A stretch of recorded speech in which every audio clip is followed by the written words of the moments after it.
Hi viewers, welcome to our channel. ప్రస్తుతం మనతో పాటు సీనియర్ జర్నలిస్ట్ దాము బాల సన్న వారితో మాట్లాడదాం. నమస్కారం సార్. నమస్తే సార్, ఏపీలో ఎన్నికల ఫలితాల తర్వాత వైసీపీ నేతలపైన, వైఎస్ఆర్ విగ్రహాలపైన భారీ ఎత్తున దాడులు జరిగాయని చెప్పేసి మనం విన్నాము. అయితే ఇప్పుడు లేటెస్ట్గా వైఎస్ఆర్ విగ్రహాలు తగలబెడుతున్నారు అని చెప్పేసి వార్తలు వస్తున్నాయి సార్. మరి ఎవరు తగలబెడుతున్నారు, ఎక్కడ తగలబెడుతున్నారు, దీనిపైన మీ ఒపీనియన్?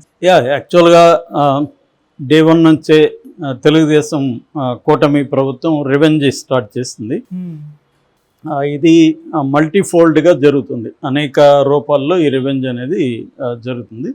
ఎందుకంటే గతంలో 5 ఏళ్లలో జగన్ వల్ల తెలుగుదేశంలో అనేక మంది నాయకులు రకరకాల బాధలు పడ్డారు. వీళ్ళు కేసులు ఎదుర్కొన్నారు. చాలా ఆర్థికంగా కూడా చాలా నష్టపోయాడు. ఎందుకంటే జగన్ చాలామంది తెలుగుదేశం నాయకుల్ని ఆర్థికంగా దెబ్బతీశాడు. అంటే వాళ్ళకి ఉన్న రెవెన్యూ సోర్సెస్ వాటిని దెబ్బకొట్టాడు. మనకు తెలుసు, జేసీ ప్రభాకర్ రెడ్డి, దివాకర్ రెడ్డి వాళ్ళ మైన్స్ కావచ్చు, లేకపోతే వాళ్ళ ట్రావెల్స్ వ్యవహారాలు కావచ్చు, దీనంతా దెబ్బకొట్టారు. అట్లాగే కాంట్రాక్ట్స్ని కూడా రివర్స్ టెండరింగ్ పేరుతో తెలుగుదేశం గతంలో ఇచ్చిన కాంట్రాక్టర్లని వాళ్ళంతా పక్కన పెట్టి కొత్తగా తీసుకురావడం, ఇదంతా కూడా జగన్ డే 1 నుంచి జగన్ కూడా స్టార్ట్ చేశాడు. సో దాని తర్వాత ఇప్పుడు వీళ్ళందరూ కూడా ఎలక్షన్ టైంలోనే, క్యాంపెయిన్ టైంలోనే మేము వస్తే ఏం చేస్తాం అనేది కూడా చెప్పారు. వాళ్ళు మేము వస్తే ప్రజలకు ఏం చేస్తాం అనేది కంటే కూడా మేము వస్తే వీళ్ళ ఎలా అంతు చూస్తాం అనేది ఎక్కువ మాట్లాడారు. లోకేష్ అయితే రెడ్ బుక్ తీసుకొని పేర్లు రాసుకుంటున్నాడు. చంద్రబాబు గారిని, పవన్ కళ్యాణ్ కూడా డైరెక్ట్గా రివెంజ్ ఎలా తీర్చుకుంటామనేది చెప్పారు.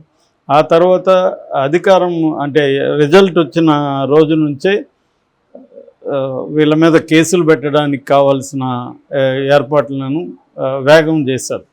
సిఈడి 5వ తేదీ సిఈడి వాసుదేవరెడ్డి ఆఫీస్లోకి వెళ్ళి ఆ డాక్యుమెంట్స్ అంతా కలెక్ట్ చేసుకోవడం. 7వ తేదీ వాసుదేవరెడ్డి ఇంటి మీద ఇక్కడ హైదరాబాద్లో నానక్రమగూడలో ఇంటి మీద దాడి చేసి డాక్యుమెంట్స్ పట్టుకోవడం.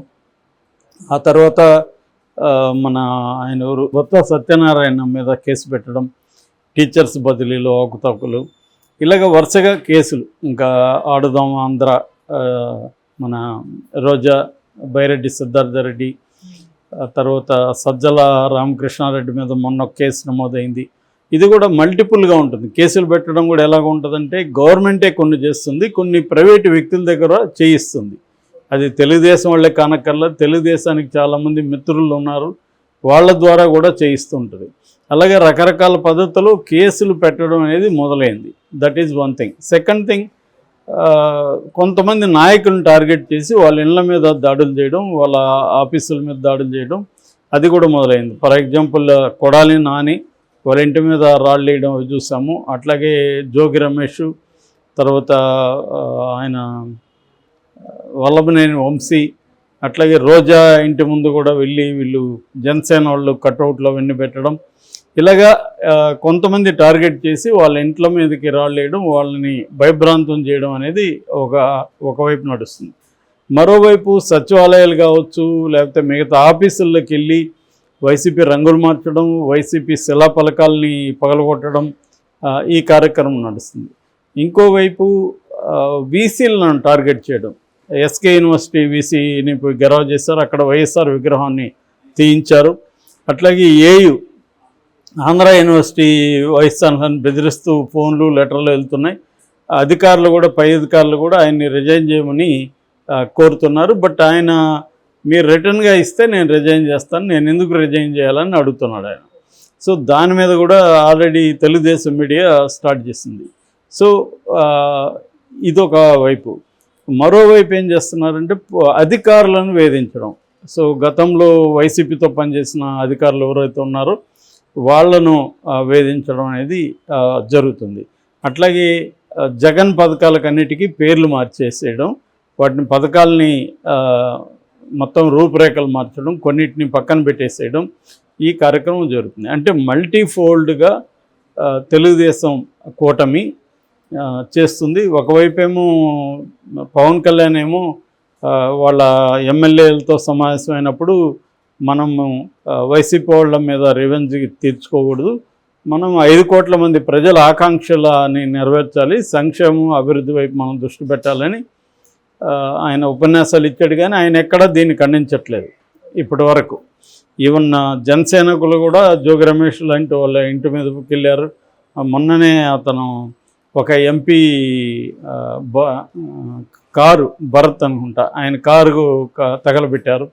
ఇలాగా వాళ్ళ ఆస్తులు ధ్వంసం చేయడం, వాళ్ళ కార్లు తగలబెట్టడం, వాళ్ళ శిలాఫలకాలను ఇచ్చేయడం, తర్వాత వాళ్ళ ఆఫీసులను లాక్కోవడం, ఇలాంటి కార్యక్రమాలు చేస్తుంటే పవన్ కళ్యాణ్ కానీ చంద్రబాబు కానీ ఎక్కడ ఖండించలేదు. చంద్రబాబు పైగా వైసీపీ కవింపు చర్యలు చేస్తే మీరు సహనం కోల్పోవద్దు అన్నట్టుగా మాట్లాడాడు. అంటే ఇదంతా వైసీపీదే తప్పు అన్నట్టుగా ఆయన మాట్లాడుతున్నాడు. ఇంకా లోకేష్ అయితే మేము కక్ష అయితే తీర్చుకోం కానీ లీగల్గా మాత్రం ఎవరిని వదిలిపెట్టమంటున్నారు. సో ఏదేమైనా మల్టిపుల్గా కక్షలు తీర్చుకోవడం అన్న కాన్సెప్ట్ అయితే కనబడుతుంది. కొత్తగా ఈరోజు అక్కడ మన బాపట్ల జిల్లా బట్టిప్రోల్లో అద్దెపల్లి అనే ఒక దళిత వాడలో ఎవరో వైఎస్ఆర్ విగ్రహానికి పెట్రోల్ పోసి ముట్టించారు. అది ఇంకా కాలుతుంది. ఆ వీడియో వైరల్ అవుతుంది ఇప్పుడు. అంటే రాష్ట్ర వ్యాప్తంగా వైఎస్ఆర్ విగ్రహాల ధ్వంసం అనేది ఒకటి జరుగుతుంది. సో దీన్ని కాంగ్రెస్ కూడా ఖండించింది, ముఖ్యంగా షర్మిల కూడా ఖండించింది, వైఎస్ఆర్ విగ్రహాలు ధ్వంసం చేయొద్దని. కానీ అది కంటిన్యూ అవుతున్నాయి.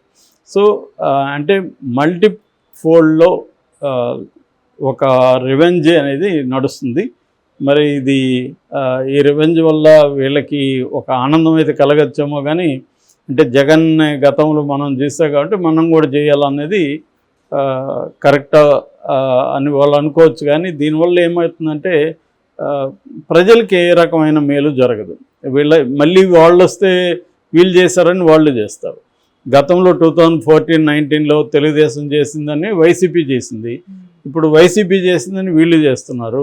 మళ్ళీ వైసీపీ వచ్చిందనుకో వీళ్ళు చేశారని వాళ్ళు చేస్తారు. ఇది ఒక విసియస్ సర్కిల్ అవుతుంది. దీనికి ఎక్కడో ఒక చోట ఆపాలి. ఇది మనం మాట్లాడితే ఏమంటారు, నువ్వు జగన్కి చెప్పావా గతంలో అంటారు. సో ఎవరికి చెప్పినా ఇదే చెప్పాలి. ఎందుకంటే రివెంజ్ని ప్రోత్సహించకూడదు, వైలెన్స్ని ప్రోత్సహించకూడదు. తర్వాత ఇట్లా విగ్రహ ధ్వంసం గతంలో కూడా ఎన్టీఆర్ది కూడా అలాగే చేసింది వైసీపీ. సో కొంతమంది అంబేద్కర్ విగ్రహాలు చేశారు. ఇదేంటంటే సింబాలిక్గా విగ్రహాలు చేయడం అనేది ఒక చర్య. సో ఇలాగ ఫోల్డ్గా రివెంజ్ అనేది జరుగుతుంది రాష్ట్రంలో. మరి ఇది ఎక్కడ పుల్ స్టాప్ పడుతుందా లేకపోతే ముందుకెళ్తుందా చూడాలి. ఒక పక్క స్టేట్ గవర్నమెంటే ఈ పని చేస్తుంది. మనం చూసాము వైసీపీ ఆఫీసులను కోల్చడం అనేది కూడా స్టార్ట్ చేసింది. ఆల్రెడీ తాడేపల్లిలో 2 ఎకరాల విస్తీర్ణంలో కడుతున్న దాన్ని కంప్లీట్గా కూల్చేశారు. ఇప్పుడు దాదాపు 16 వైసీపీ ఆఫీసులకి నోటీసులు ఇచ్చారు, విశాఖ, అనంతపురం, ఇలాగ రకరకాల ఏరియాల్లో. సో ఇప్పుడు దాని మీద వీళ్ళు అప్పిరెడ్డి కోర్టుకి వెళ్ళాడు. కోర్టులో వీళ్ళు వెళ్ళిన వాటికి మాత్రమే స్టే ఇస్తూ వస్తుంది, వీళ్ళు కొత్త వాటికి నోటీసులు ఇస్తూ వెళ్తున్నారు. లోకేష్ కూడా చెప్పాడు 26 జిల్లాల్లో కూడా వీళ్ళు అక్రమంగా కట్టారని. దానికి వాళ్ళు ఆల్రెడీ వైసీపీ వాళ్ళు సమాధానం చెప్పారు, మీరు ఇచ్చిన జీవో ప్రకారమే 2016లో ఇచ్చిన జీవో ప్రకారం మేము కట్టాం, మీరు కూడా అలాగే కట్టారు కదా, మా ప్యాలెస్లు అయితే మీ పూరి గుడిసెలు అని వాళ్ళ ఫోటోలు పెట్టారు. నేను ఆల్రెడీ చెప్పాను, ప్రతి పొలిటికల్ పార్టీ ఆఫీసులు చాలా రిచ్గా చాలా హంగామా పెట్టి కట్టుకుంటున్నారు, అది అందరూ చేస్తున్నారు దాన్ని.